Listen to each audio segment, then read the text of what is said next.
Не престануваат реакциите од јавноста за домашниот притвор на Рашковски.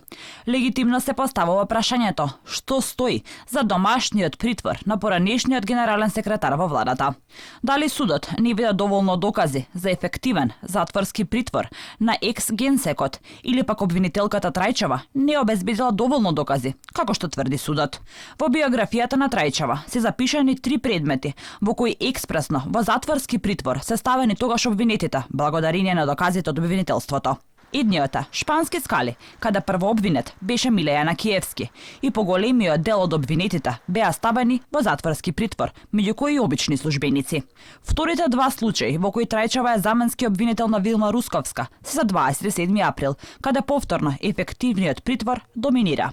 Дополнителна дилема во делувањето на Трајчева фрла и фактот што незиниот брат е човек близок на СДСМ, особено на претходното раководство на партијата. Тој е поранешен директор на Агенцијата за млади и спорт во времето на владењето на СДСМ, а против него имаше отворено и истраги за злоупотреба на службената положба своевремено. Настрана Трајчева, вториот сомнеш, доаѓа од кај судот. Одлуката за домашен притвор на Рашковски, која со часови вчера се пишуваше во кривичен, ја донесе судиката Весна Димишкова, чие пак име се споменуваше во случајот Рекет преку незиниот брат адвокат.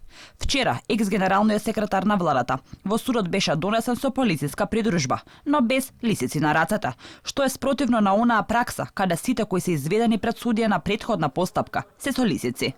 На тоа реагираше и лидерот на ВМРО ДПМН Мицкоски, кој на Фејсбук уште вчера утрото напиша: Ако си соработник на Зоран Заев за сомневање за сторен криминал, завршуваш со одземен пасош или во куќен притвор, а во суд одиш со рацете во џеп. Во спротивно добиваш 30 дена затворски притвор и во суд те носат со лисици на рацете. Рашковски моментално е дома, во куќен притвор, оти се сомничи дека е злоупотребил службената положба и заедно со уште 3 лица го оштетиле буџетот на Македонија за над 180.000 евра.